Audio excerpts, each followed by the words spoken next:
Greetings, everyone, and welcome to Nooch 2 News, where all the news is Nooch 2 News. Giant news today in Lord of the Rings, Heroes of Middle-earth, as lots of raid details were announced. We're going to take it to our field correspondent, who's actually sitting in this exact same chair. It's not going to be super pretty, but it'll be interesting. He's going to go down to the top left. Let's take it out to our field correspondent, Nooch 2 Good. Hey, thanks, Nooch Too Good. Here we are with the raid details. I'm actually going to read through these with you here. Let's see. Previously, we've just covered at a high level what the raid will look like. To recap, raids will be open to guilds and their members to engage with. We're aiming guilds to kick off a raid about once a week and last up to 4 or 5 days, and depends on how well a guild does. Each raid consists of multiple characters of exciting, multiple chapters of exciting gameplay. These chapters will roll out to the community over time, giving us a chance to master each chapter. So they're going to give us chapter 1, then after a while, chapter 2. Completing a chapter means earning enough points across your guild to progress, and each chapter will be new. This I did see. One chapter may be all about dealing as much damage to a single raid boss as possible, while another chapter may focus on healing and surviving as many turns as possible. That's really interesting to me. I have not seen a raid like this in Galaxy of Heroes or anywhere else where it's different. It's almost always about killing something, right? But if your entire goal is to survive as long as possible, that's a whole different thing. So that could be really interesting to see how that works. In addition to chapter progress, points earned in battle will contribute to both personal rewards for yourself, and we've covered this again, you're going to get your own personal reward track, along with the guild getting guild rewards too. Players can increase the number of points they accrue by increasing the difficulty of raid. Okay, we've shown you that in Galaxy Heroes 2. You can choose a difficulty from like 0 up to 8, depending on where your characters are geared, what kind of characters you have, etc. So we'll kind of steer that tier up and how we handle the guild through there. And honestly, they're probably designing this so that they can scale it over time. This raid can survive over time. Right now, we only have gear level 8. Eventually, we'll have gear level 9. Then maybe they scale up to another level of difficulty in the raid. Then we get gear level 10. Then they scale up to another level of difficulty in the raid. We get level 70, So you can see where they could make this scalable, where they just add levels of difficulty. And maybe it starts with 3 or 4 levels, and eventually goes to 5, 6, 7, like that. So making the raid scalable, I think, is smart. It gives you more opportunity down the road, and they can have a built-in raid they can do a lot of things with down the road too.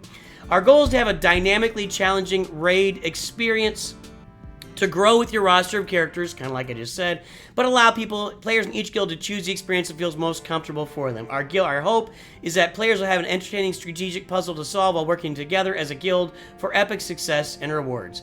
You need to be at least level 30 as a player, be part of a guild, be prepared for danger and rewards. Yeah, okay, thank you. In order for your guild to start the raid, you'll need to collect raid keys to unlock the raid itself. These raid keys are earned each time a guild member completes specific daily objectives. So you're going to contribute to the guild getting raid keys by doing your daily objectives. That is the same as in Galaxy Heroes, same or similar. In Galaxy Heroes, you spend energy and it contributes to your tickets every day for the raids. You got to work together as a guild. People got to be getting their tickets. So you're going to get in the raid.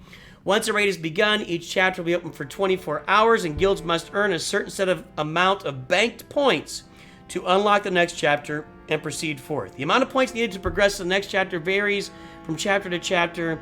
If you're not able to hit the required amount of points, the raid will end. Now that's interesting to me. Like, will that matter for what level your players enter at, what power level your guild is at, or is that the same for everybody across the board? There's a short grace period after a chapter is closed where anyone who started a raid attempt can finish and submit their attempt, so make sure to push those last few points to get over the line. We'll have to see what that looks like exactly. Okay, here's an example. Chapter 1, points required 17 million. Gold, etc. Drums in the deep. The orcs of Moria have come to stop you. So here you're fighting the orc. We've thought that would be part of it. Orcs in Moria. Gain 5, or goblins, whatever you want to call it. Gain 5 points for every percentage of health lost by an enemy orc. Gain 500 points for each defeated enemy orc. Whenever 2 or more enemy orcs are defeated in a single turn, gain 1,000 points. And gain 4,000 points for each enemy orc defeated by an enemy orc bomber. I don't know what that means. That's a little weird, but okay. They're going to be killing themselves? I don't know, that'll be it. And cool, they got new character, models in here for the orcs in Moria. And here's kind of a team. Units allowed. Now, this is interesting. All right, and I think that Tana was talking about this. Are these the only units allowed? Is this a preview? Like, we have to use Halbarad and What's-Her-Name and Goblin Chef and Okay, I can't see that being right. They talked about Elrond being really good for the raid. I think they just threw some characters in here to kind of, you know, give us the old side eye. So anyway, we'll find out about that. Once your guild has collected all the required keys needed to unlock the raid, kickoffs can be organized and started by guild officers. Throughout the raid period, guild members will be kept up to date with the game notifications and in-game chat.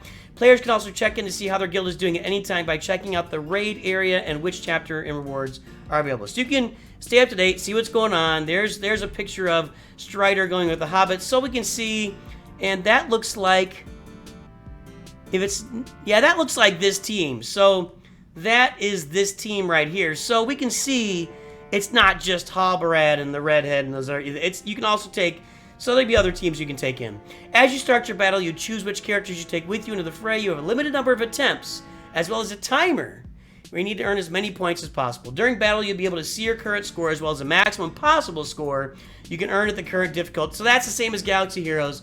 Each tier, you know, tier 1 you can do 150,000, tier 2, 300, tier 3, 450, etc. We'll see how that works exactly. Keep in mind, you'll need to be strategic to how you construct your team and who you bring into battle, as after each battle, your characters become exhausted, so you can only use them once in the raid, no matter what. And that'll, I guess, for each chapter.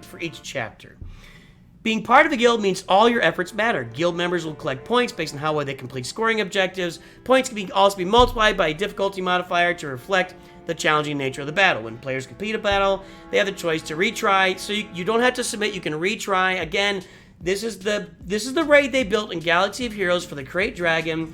They probably modeled it, you know, they're probably modeled very closely. I showed you this before. We can pop that video after the stream. I showed you the Crate Dragon raid for those who aren't playing Galaxy of Heroes, and just to show you what it looks like where you can retry or submit it.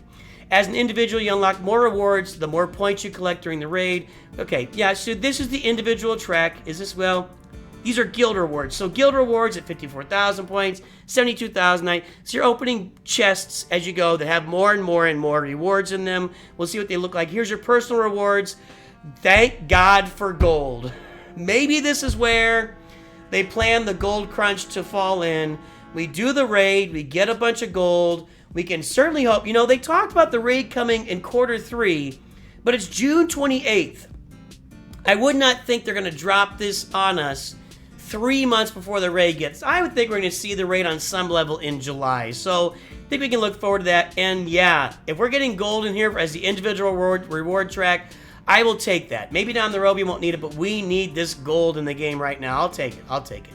Speaking of rewards, players will be able to collect their rewards in the reward track. Forget to pick up your reward, and the raid closed, no problems. Any unclaimed rewards will be sent to your in-game inbox. Okay. As you participate in raids, you can earn gold raid coins and mithril raid coins, which can be, okay, so you're going to earn coins. So this is what we said before. You're earning gold raid coins and mithril raid coins. So maybe this isn't real gold. Maybe these are just the coins. They sure look like real gold. Maybe these are just the coins you use to buy stuff in the raid shop. So we'll have to see that raid shop and what's in there to buy. Certainly it's going to be gear, maybe characters, we'll find out. As always, for those with a competitive streak, you can see how your progress stacks up compared to other members in your guild. Through the leaderboard, players will be able to see information such as all the banked attempts, etc., etc.